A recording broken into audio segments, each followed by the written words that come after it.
Bonjour, c'est Tim pour Best Kicker et je suis avec Pedro pour la review de cette table finale du tournoi 5 Rebuy. Donc on vient d'arriver en table finale. On a le plus petit stack de la table. D'abord, bonjour Pedro. Salut. Euh, donc effectivement, sur cette table finale de 5 Rebuy, on arrive comme étant le plus petit stack. On a pile 11 blindes. Des pet jumps qui sont bien sûr importants en table finale. Tu me disais, on a à peu près 70-80 euros de garantie là, mais surtout 1300 pour le premier, 900 pour le deuxième, chose comme ça, je crois.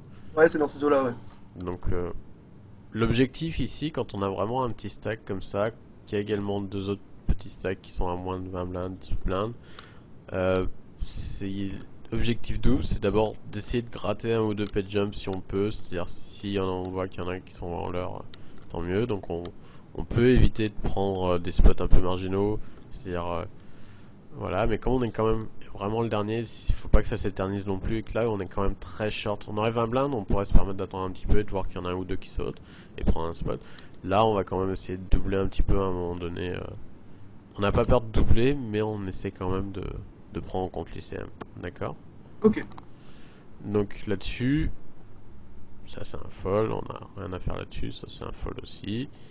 Il y en a déjà un qui a sauté, on a gagné un pet jump. On a gagné 15 euros sans rien faire. Facile la vie. Ça c'était une poubelle, on peut rien faire. Ça devient une main intéressante.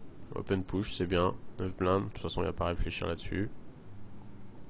Ouais, c'est une main largement suffisante pour push avec mon stack, je pense. Voilà, par rapport à ce qu'on disait dans l'épisode précédent, pour ceux qui ont pas vu, ou justement pour ceux qui ont vu l'épisode précédent, la discussion sur les rest call par rapport à push, même si là effectivement on est au cutoff et que je disais qu'on peut rest call parfois, là Là, j'ai pas envie, parce que j'ai pas envie qu'il pousse un As X. voilà, on veut. De toute façon, il y a des aces qui vont de call, mais c'est surtout des rois valets par exemple qui pourraient être Ouais. trop chauds. Là, on a vraiment envie que ça fold le maximum, et même si on a presque entre guillemets envie de doubler, euh, là prendre les blindes nous suffit presque entre guillemets, ou de toute façon c'est un push positif et, qui a une espérance positive, et on push et on est à pied à bout de titre. Donc voilà, on remonte un petit peu. Il y a deux autres shorts qu'il va falloir surveiller. Voir si. Ce qui est intéressant de voir, et entre guillemets, ce qui va décider de notre range de push, si on est light ou pas, c'est vraiment les deux autres shorts, savoir est-ce qu'ils push light aussi ou pas, ou est-ce qu'au contraire ils Ils sit et attendent. ils attendent quoi. Donc c'est un peu ça qu'il va falloir voir un petit peu. Donc je viens de voir qu'il y a un joueur qui s'est fait éliminer en bataille de blindes. C'est Il un a setup, si je me rappelle. il a décidé de repush. Il a quoi? Il a 30 blindes.